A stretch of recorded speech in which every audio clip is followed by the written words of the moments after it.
Well, it may be wet and it may be windy, but we're going to have the usual entente cordiale from east to west. I'm in the east and Pat is in the west. And in the east, it's wet, but in the west, it's bone dry, I believe. Is that right, Pat? Absolutely. It's actually a very nice morning. Now, the sun's not shining, but it's nice and warm, and there's no wind and there's no rain. It's very Donegal. You see, we've got a better climate than you. And you must be doing something good, Pat. Maybe you're being, rewarded for something you did in a former life. You certainly haven't done much Well, good by the in way, this Jude, life. if you believe Donegal's got a better climate than you, God bless you. Okay, let's move smartly into the items of the day. You drew attention. You're responsible for virtually all of these now. Let's make that clear for a start.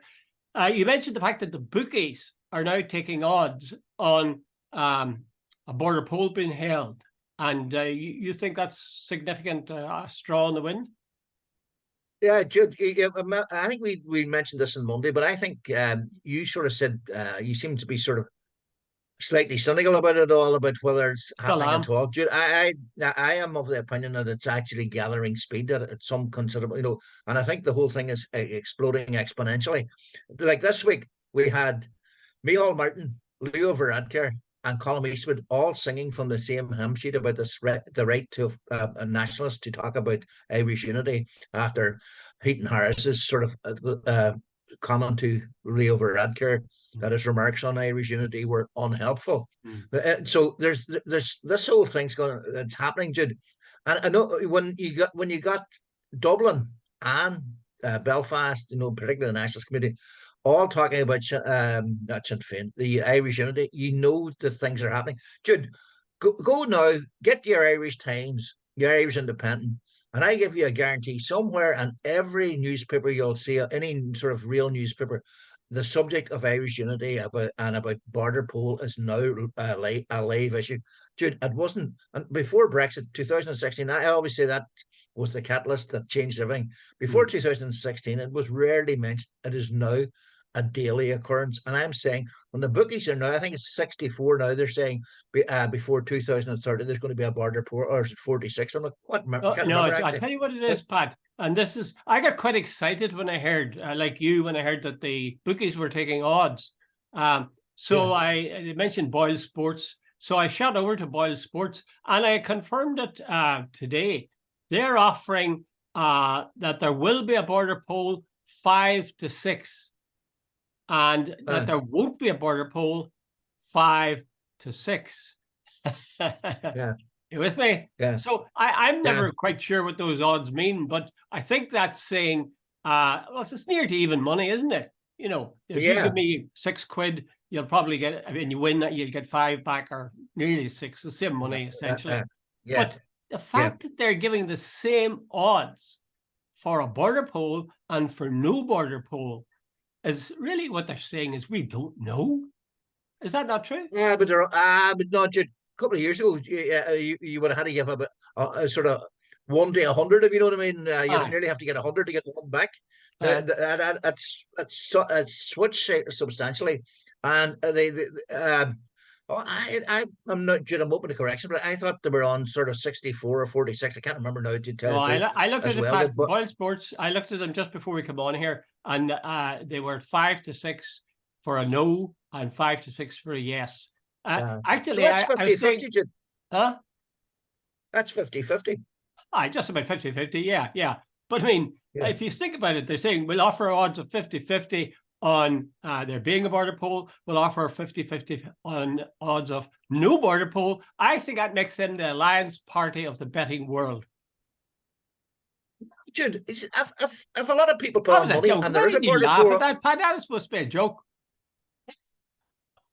Okay, but all right, I'll laugh later on. But anyway, the thing is, Jude, the bookies. Anytime the bookies get involved in someone, I always work that they've got the actuarial people working for them, and they gather all information and they work out mathematically what the odds are. And I presume somebody somewhere along the line saying, look, Lough Varadkar's talking about it, Micheál Martin's talking about it, Sinn Féin are going to possibly be and government north and south. So it's become a real issue now. So that's what I'm saying.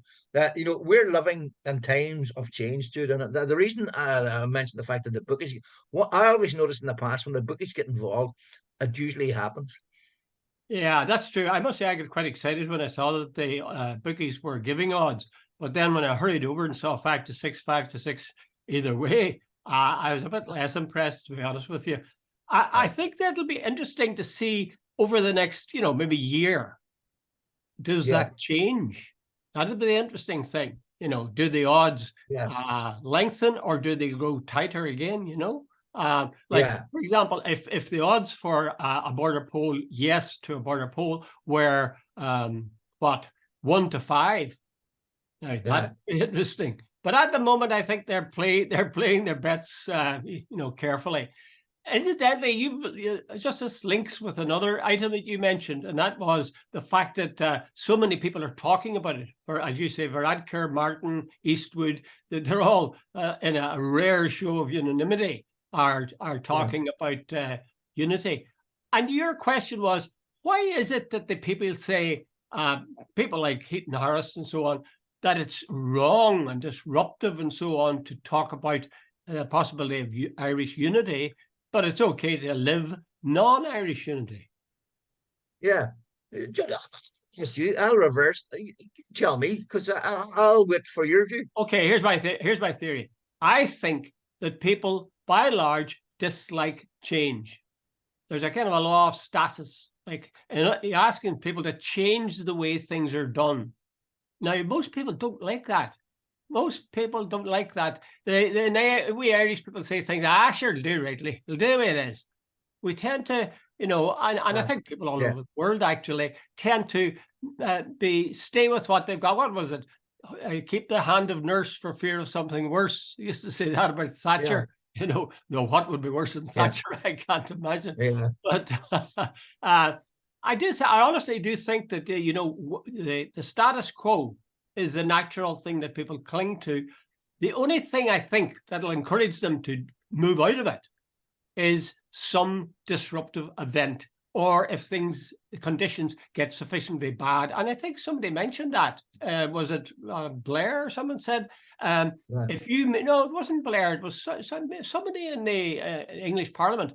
They said that if you want to keep the United Kingdom intact, you better stop what you're doing and get into the Assembly. And I thought that was... that was Steve Baker on Monday. That's right. Absolutely. And that struck me as a rather honest and to the point comment, which makes me think that Baker knows that the DUP are going to go back in. I really do think that. I know the big beasts, Ian Paisley and Sammy Wilson and so on, are still making noises that would, be unacceptable. But I'd nearly offer odds, like Boyle Sports, I'd nearly offer odds that they will be back before Christmas. Yeah, no, there was a website called, I think, Politics Home. It's quite a authentic site. It seems to be well, researched and all the rest. Last week, they quoted an unnamed senior Tory as saying, "We have offered them everything, and they have not come back with a thing of note." And apparently, they're saying that the Tory government were looking at alternatives for Northern Ireland, what they could come up with in terms of governance if the DUP and there was judging by the tone of the article, there was a fair degree of pissed offness with the DUP, and I think they have totally overplayed their hand big time. Steve Baker, Jude, on Monday said, if you're interested in staying in the union, you better get back into government. Jude, that nearly got lost in the whole hoo-ha about Leo Varadkar's unhelpful comment. But Jude, that was from a Tory minister, and he was telling the DUP, "Look, hey, let's get real here." Jude, let's be honest as well. They're not, this is. It seems to be. Varadkar's comment came in at a time. I think the Irish government are starting to get pissed off as well. Like after 20 months, isn't it? About 20 months now since Snow Storming. And we keep hearing from these various Tory ministers that we're in negotiation and there's substantive moves and substantial progress and all the rest of it. Leo Varadkar said on Monday, it seemed to him that any progress was snail pace. And I think he said last week we should seriously look at Plan B. So, right, Steve Baker says on Monday, hey, if you're to the DUP, if you want to come in and stay in the union, you better get into government because like this can't go on. So, Jim, that all as well is feeding into what's happening in as regard to the border poll. It's all also feeding into nationalists are saying, "Hey, what's happening here?" And I presume that it's also Dublin must be paying attention to as well. So, like, Jude, this sort of stuff wasn't going on 10 years ago. That's the substantive point I'm making. For sure, it wasn't going on five. Well, before the Brexit, even it wasn't anything that kind of talk. But the thing is this, Pat, I like. The DUP started off by saying the protocol would have to go in its entirety, right? Then the British government produced the Windsor Framework. They're still saying they're dissatisfied. Do you know what it is they are dissatisfied about with the Windsor Framework? They're vaguely about this creating a border between the mainland and for trade. And this whole thing about you have to have various, you have to have a border. I know. Jude, I used to laugh. I used to watch these advertisements. Not available in Northern Ireland.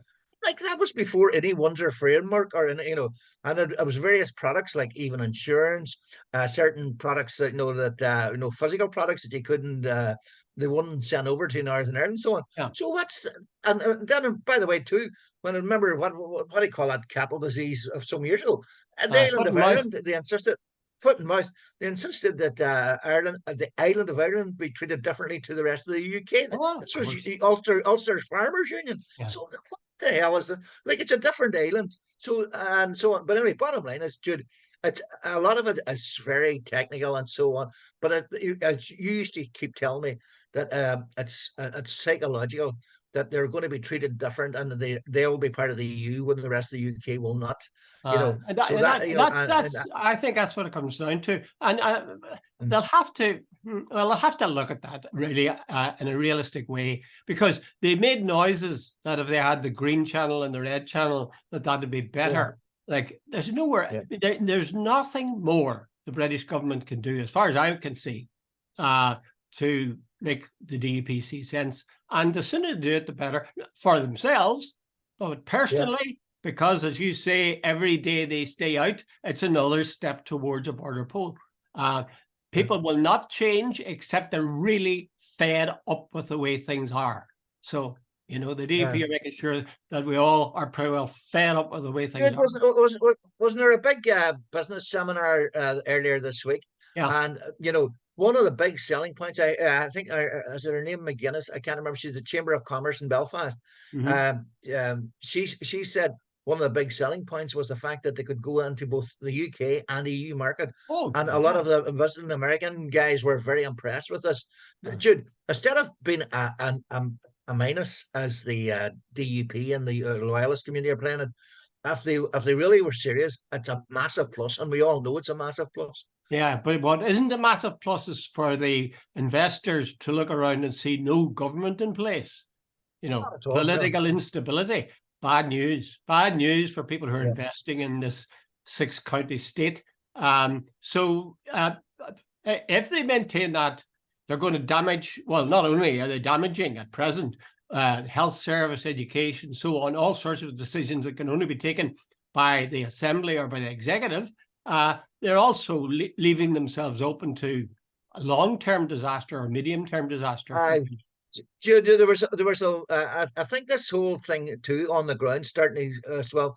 There was a woman on. I saw an interview on BBC on. I think maybe it was Tuesday, Wednesday night.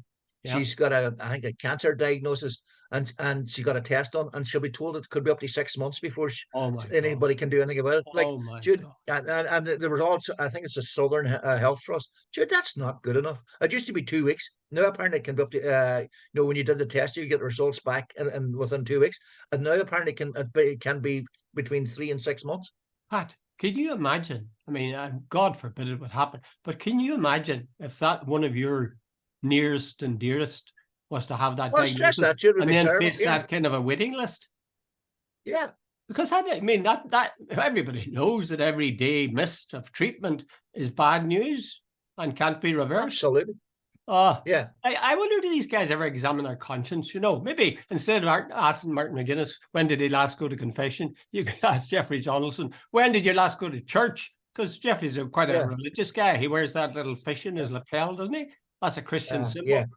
Anyway, enough of him. So we're agreed that the notion of a border poll in the air has become more and more all pervasive. But I'm saying to you, don't get too excited about the betting thing. The bookies are giving odds, but they're really Alliance Party odds. It's only a change in those that'll make a real. I don't agree with you. You have to, Patsy sense. If you don't agree with me, you're obviously wrong. So forget it. The other thing is, remember, when you're talking about change of any kind, you got to make people discontent with the present circumstances, or what you're offering them is something terrific. That's what Boris sold Brexit on. So many people were being left behind in British society. He had an oven-ready deal. Yeah, an oven-ready deal, all the rest of it. And Jeremy Corbyn tried to say, look, wait a minute, there's ups and downs in this. All Boris sold us, it's all a good deal for us, and it's sunny uplands, and it's oven-ready. And everybody fell for it. Yeah. Just when you mentioned Jeremy Corbyn, just a word on that, and then we'll go on. Jeremy Corbyn made a mistake, I think, in terms of Brexit, or in terms of his attitude to the EU. And that is, he tried to explain that there were benefits from the EU and there were disadvantages to the EU, and that it would need to look at in terms of democracy. Now, that was a perfectly reasonable, rational 100%. Analysis of the EU. But that's not the way politics work. They wanted black, they wanted white. Don't be giving any of this in-between shit. Give us your clear line on this. Do you not know your own mind? So that's how they... exactly. And no, he was going for the intelligence. By the way, Dr. Collins, here's one thing today. Today in Spain, if you have a UK driver's license, the old paper one, you will no longer be allowed to drive on Spanish roads. And if you're stopped by the cops, you are driving illegally. So there's another little fallout from Brexit, Did you know, I was listening to a podcast. I'm beginning to become a convert to podcast. By the way, Pat, wouldn't it be great if we had a podcast? Besides this video, we had a podcast. Any of our viewers, let us hear from them, or our listeners, would a podcast just sound? Would they want to have that? That'd be interesting to know. I was listening to a podcast and they were talking about the Beatles in Ireland. Did you know that John Lennon's great-grandmother came from Omagh? No, I didn't know that. That's two famous people. At least two famous people came from Omagh. Yeah. All the names. Lennon, an Irish name. That's right. And McCartney too. McCartney's roots were now. There's a whole series of things. This was a 3-part podcast, and it talked about various connections that they had with Ireland. And they said that John Lennon and Paul McCartney both wrote songs in the wake of Bloody Sunday. That Lennon's was Sunday, Bloody Sunday, and McCartney's was Give Ireland Back to the Irish. I must say that the two guys doing the blog were very dismissive of the quality, the musical quality of both songs. I thought, well, maybe I am, of course, I'm biased, but I thought they were both bloody good. They were banned by the BBC, of course. Of course they were. But I always remember, Paul O'Grady, the late Paul O'Grady, the comedian. He said Liverpool was the most Irish city nearly in the world, even more than some of the cities in Ireland. And he says the difference between a wedding and a wake and Liverpool was one less. Yeah. Okay, let's move on and look at this is the aftershock, as it were, of this legacy bill, which is now cleared. Now, as I understand it, the legacy bill says there can't be, what does it say? There can't be further arresting of people. Investigation started. Huh? Yeah. No further trouble cases brought to court. Yeah. So all these gentle ex-British soldiers who are in their nursing homes, they'll not be dragged out trembling to be faced with a court. Now, in that case, what is the Commissioner for Investigations of the at the Independent Commission for Reconciliation and Information Recovery? What's he going to do? That's Peter Sheridan I'm talking about. We'll come back to who he is exactly. But what's the difference in what they're going to do and what was the circumstance? I really don't know, because like the bill has basically guillotined what can happen from here on. So I presume what they're going to do is know this sort of truth and reconciliation thing they're on about, which I really don't know. But the big issue, or the sort of the immediate issue, is the actual appointment of Peter Sheridan himself. Sheridan is a farmer. Like, I actually do know him. I met him many years ago. I interviewed him myself. He was kind of a nice chap, actually. Nice chap, but here's the thing: he's a former RUC man, and he's a former PSNA man. Now, here's the thing: I heard some relatives for justice. I can't remember the guy's name. He was on the BBC evening news program yesterday, and he came across as less than happy about the appointment of Sheridan, because he says basically this is a guy who will be investigating or ruling on his old colleagues. And last night I was watching Newsline on BBC as well, on TV, and there's a lady come on, and she said, like, she's totally disappointed about this, that like, she doesn't expect anything to happen, that she regards it as totally cynical disappointment. So Jude, he's got an uphill battle right before he starts. The question is, do you judge him on what he delivers, which I think will be very little, can be very little, or do you wait and see what he actually does? Or do you take the view, look, wait a minute, this is an absolute, in-house job. They appoint an old RUC man to investigate it, and nothing's going to happen. I don't know. Do you see any significance, Pat, in the fact that when his name is mentioned in regard to this particular story, they always add to it that he was the highest ranking Catholic in the RUC, that he was the assistant chief constable. And is the fact that he's a Catholic, is that going to be a factor of any importance in the role he's now taking on, which is as Commissioner for Investigations at the Independent Commission for Reconciliation and Information Recovery? What a title! What a title, eh? Snappy headline. You see, I think, and I am being cynical here, that he fits the bill for everybody. I know if you're sitting as a civil servant looking to find somebody to take up a role, right? He fits. Former RUC man, that gets the unions on board. He's a Catholic, that gets the Nationals on board, etc. Says, and someone, right? And I don't buy it. I don't disrespect to Peter Sheridan whatsoever, and I'm not impugning his integrity. But I have a thing about Catholics who joined the RUC, because I don't understand how any Catholic could have joined the RUC back in the day. And that's just a view I hold. And like, because I always felt like the RUC were not impartial. They were biased, they were bigoted and all the rest. So that's my view, right? So I think a lot of Catholics and a lot of nationalists think like I do. So I don't think he gets any kudos for being a Catholic in the nationalist community. And I'm not so sure he'll get so many kudos from the Protestant community either, because they'll probably regard him with some suspicion for being a Catholic. I always thought Simon Byrne, by the way, got off the wrong foot because he had the wrong name. Byrne. And obviously it was an Irish Catholic background. So, Jude, I think the simplest thing they should have done was bring in some international figure from Australia or Canada, or French, or somebody who would and who has no connection with here, and would do the job, not only be seen to be done, but do it impartially. Well, I noticed that people say, whenever you talk about having a border poll, or when you talk about the parties here, they say, "Oh, that's only a sectarian head count you're doing," because you're talking about the number of Catholic in background and Protestant in background. And yet, when it comes to the appointment of Peter Sheridan, there's no problem. It's not sectarian at all, apparently, to say that he's Catholic. Frankly, I think for people to judge Peter Sheridan on his faith or his lack of faith, or what foot he kicks with, that is blatantly sectarian. The fact that you're saying you're a good man because you are a Catholic and you were in RUC, I think that's ridiculous. I think that two things. There's two ways of looking at Peter Sheridan's role in the RUC over the years, and then the PSNI. One is that he swam against the tide, and that's not an easy thing to do.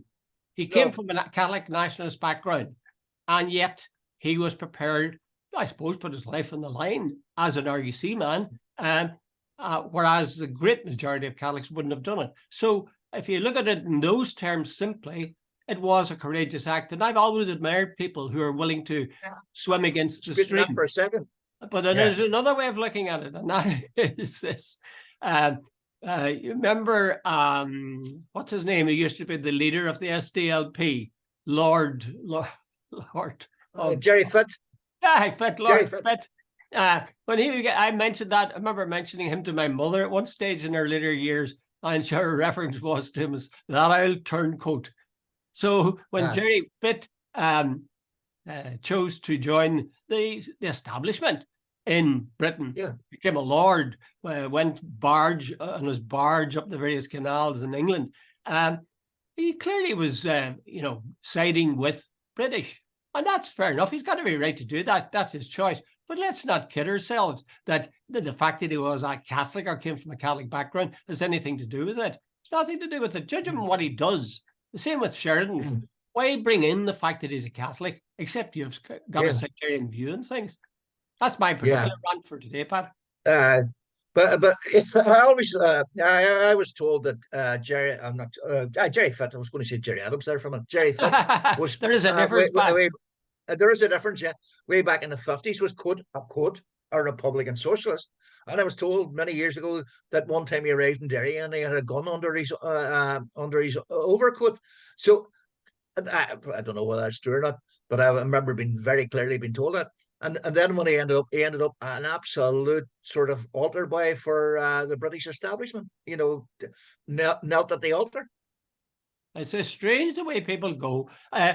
You very often get that, with the exception of Eamon McCann. You know the way they say, if you're not a socialist when you're 20, you've got no conscience. No. And if you're not a capitalist, and if you're not a capitalist by the time you're 50, you have no brains. Type thing. Right, yeah. Well, I suppose that's the way Fitt looked at it. On the other hand, he was under attack in his home in Belfast. There was a case where sort of a mob invaded the home, and he came down the stairs with a gun pointed at them and said, "The first man to step up here is going to get this," and they backed off. So let's say he wasn't eventually welcome, but the question would be, why was he not welcome? Why wasn't he a heroic leader of the SDLP? He must have taken Jerry, he sold out, Jude. Basically, towards the end, he was more unionist than nationalist. He was going to accept an internal settlement. He accepted nearly everything that was British. He didn't fight as a nationalist at all. He didn't fight as a Catholic. So and people. He basically agreed with even the hardline Tories. It happens. Anyway, the poor man's dead now, so God be good to him. He didn't, let's say, they say all political careers end in failure. Boy, did his end in failure or what? Okay, here, let's move to showbiz, Pat. Showbiz, it's showbiz time. The nation, north and south, is agog. And you know why? It's because of PK, Patrick Kielty. He's going to take the seat that Ryan Tubridy left warm before he was. It was an ejector seat he discovered after 14 years. Anyway, what do you think? Will you be tuning in? Will you be saying, "Good lad, here's a northern lad"? He's the first northerner, and Jude. There's a big discussion on earlier on. I think what do you call him? Is Jarlath McNulty, the SDLP guy, had a big thing I heard on RT the other day, where he's saying, even the late show, the prizes, people in the north can't participate and they can't bring in it. That's a side issue. Anyway, that's a side issue. But anyway, Patrick Kielty, he's coming in to a hot seat, as you described it, and Jude, it really is a hot seat because everybody's going to be watching tonight to see, will he reference Ryan Tubridy? Will he reference the scandal about what's happening? How different it's going to be? At one stage, when Gay Byrne was in charge for whatever reason, the Late Show was cutting edge. It really was. It's lost its edge totally. It's I think it started with Pat Kenny. I remember one night he was interviewing somebody from Coronation Street, and then you could see he was bored shitless. He hadn't a clue who she was and didn't care either. And the only difference, And Wasn't he was he right? chatting one Most of day to those people somebody. are boring. Absolutely. And one day he was chatting to somebody about a horse racing, and the only question he didn't ask, does a horse have 4 legs? He was bored. So Oh, what well do they put, call man. it? Well put. But we're now Kielty. He's not only is he an Northerner, he's replacing Ryan Tuberty, and I think the Late Late Show, if he doesn't make a success of it, it might be the longest running show in the world. But I think its days are numbered if he doesn't. Well, it's going to damage him if it doesn't succeed. Yeah, I suppose, on the other hand, I'm not sure what he's getting. It was 250,000, but I think it's been trimmed down.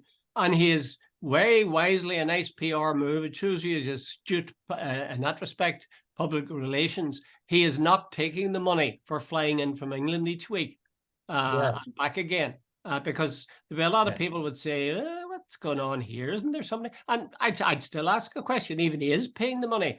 Isn't there anybody living in Ireland that could do this job? Well, anyway, Patrick Kielty, I would say Patrick Kielty, again, he's a guy I met once, I think. Seemed a nice guy. But I don't know. He's the Rory McIlroy of the entertainment business. That's what I think he is. Yeah. He's a young guy. Well, not that young. He's in his 40s, maybe 50, like He's Rory. in his 50s And now. everybody loves Yeah. him, and he's a nice fella, and so on. I find him. Remember, Mary Lou McDonald was asked what she thought of her ad care. What word sprang to mind? And she said, smarmy. I would tend to say the same, but a little bit about Patrick Kielty, bit smarmy. But the important question is this, Pat. Are you going to watch it tonight? Absolutely. Sure. The whole thing. I want to see how what? The whole thing, from begin to end. Yeah, Jude, I used to be a regular lately, so host. I was only in the last year or so that I stopped watching it. Really? I'd Only dip in the in and dip last out. year or Yeah, so. Jesus, I stopped watching yeah. it about 10 years ago. Most of my family have done it. My son told me he stopped watching it years ago. He said he'd watch paint drying quicker. So there's an element of that. But no, I see. I was brought up on it, and I was very loyal to it. But it got so bad. Like they were bringing on. No, they talk about A-listers. Well, some of these people were Z-listers. Oh, Like I'd never heard of them. yeah. And they were tedious. They were tedious to a degree. And they were being brought on as people in subs and stuff. Forget it. I think here's my take on this. I believe the Late Late Show is finished. Its life is coming to an end. I think the best thing they could do is put a bottle of whiskey into the hand of the Late Late Show, a revolver in the other hand, and put them into a darkened room, and hope that the show will do the decent thing. I can see why your career in the BBC imploded with a remark like that. Well, that's one way of doing it. A lot of people believe in it. Okay. Finally, you think that the people like Fine Gael and Fianna Fáil and so on, that they are getting very nervy with the extent to which Sinn Féin is growing in the south? Yeah. Do you know, did I keep a classic comment by somebody on Facebook the other day, social media? They said Fianna Fáil has had a 2-day, and he wasn't a shinner, by the way. He said Fianna Fáil have had a 2-day thinking, and a great name, a place in County Tipperary called the Horse and Jockey. That's a town. Anyway, so he said, and this guy came out and he says, and the first thing Michael Martin does, he says, the only thing they seem to have discussed is Sinn Féin. And I saw in Irish Times this morning, Newton Emerson made much the same point. He says, the rise of Sinn Féin is fraying tempers right, left, and centre. And it does seem to be the case, Jude. The dominant thing this last couple of weeks is Sinn Féin, Sinn Féin, Sinn Féin. Might it be that he's going on about Sinn Féin in that he wants it to be a sort of a card in his pack when it comes to a coalition post the election? So, if he has two choices, or he has a choice two ways. Choice, he could go with Sinn Féin into coalition, but then he would be saying to him, look, you're asking me to do a 180 degrees turn. I never liked you guys. So they'd have to make all sorts of concessions to get him in. That's the way he might think. Yeah. Or, on the other hand, if he's going to go in with Fine Gael would say, well, look, they could say to Fine Gael, well, I always stood up against the bloody shinners. I don't like them any more than you do. We're natural bedfellows. So that's my sort of, what would you call it, jaundiced view on the thing. Okay, Pat, there's time for one more short one. And I want to mention it because it's got a link with a man we both know, and it's got a link to a place that we both know. It's about Lough Neagh. Lough Neagh apparently stinks. Apparently there's all sorts of green scum and yellow scum and God knows what. I heard Nolan this morning, and he was saying that some department has said that you shouldn't be eating meat of cattle that are drinking from Lough Neagh. And Nolan's point, I thought it was quite an interesting one. He said, well, that's fine. Should we be drinking the milk of the cattle who have been drinking from Lough Neagh? And should we be eating the fish? Think of the eel industry. Should we be eating those things if they are from Lough Neagh and it's so bad? I just think it's something I never thought of. And, you know, it touches, I think it's 5 counties are born, you know, touch on Lough Neagh. But it's something we don't sort of take much heed of. But in England, that's a hot topic. And the reason it's a hot topic largely is because of Fergal Sharkey, one undertone, and a cousin of a man we both know. Fergal Sharkey is on the air, and he has a direct way of speaking. He's the sort of Joe Brawley of England at the moment. He's talking about these big companies that say they're going to be, oh no, they'll keep the rivers pure. Meanwhile, he says they're pumping shite into it every day. And he said that on air. And oh God, the Brits sat up and took notice. But he's dead right. He's dead right. You have to do something to. But so is there a similar system here? I don't think there is, Pat. Do you know, for example, there are a lot in Donegal. Do you know the state of them? Is there a benchmark? No, Jude, but there's a loch comes down and there's a wee bridge you can go across, and I noticed the blue-green algae last year. But Jude, wait a minute, getting back to Lough Neagh, it's the biggest freshwater lake in either Ireland or Britain. Freshwater. That's the first point. Second point, it's as far as I remember, I read it somewhere quite recently. 40% of the water, drinking water in Northern Ireland, comes from Lough Neagh. That's massive. And Jude, I noticed some years back, I saw a farmer down at washing out his tank, his slurry tank, down at the water's edge, down at the loch down there. And apparently, all this algae comes from sewage runoff and from fertilizer runoff and all the rest. Jude, where's the enforcement? Well, what is the law on it? That's the thing. It's illegal, Jude. It is illegal. But you see, why isn't the media standing up? I mean, the environment people standing up and saying, look, here's something is illegal, is wrong, and it must stop. Or even if it wasn't illegal, they should say, look, we'll only have one Lough Neagh. We only have one River Foyle. We only have one River Strill. What are we doing with them? I just think that water like that and natural assets are so precious, and you can't sometimes reverse harm that's done.